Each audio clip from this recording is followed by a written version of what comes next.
Tuuli yltyi ja pian alkoi sataa. Ensin tuli vain muutama pisara. Pian sade yltyi. Mutta sitten sade alkoi vähentyä ja loppui kokonaan. Linnut alkoivat laulaa. Kaukana kukkui käki. Kärpäset surisivat. Imalaiset pörräsivät. Aallot löivät rantaan.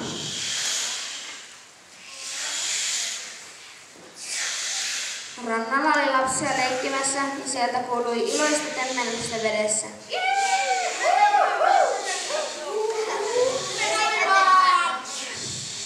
Lapset olivat pulikoineet tarpeekseen ja hän nousivat vedestä, mutta rannalla odotti inisevä hyttysparvi. Lapset juoksivat, mikä jaloistaan pääsivät. Viimein he saivat itikat karistettua kannoiltaan ja menivät jäätelökioskille. Pian kuuluu vain tyytyväistä jäätelönahmintaa. Vain pieni hyttynen jäi suristen katselemaan lasten jäätelön syöntiä.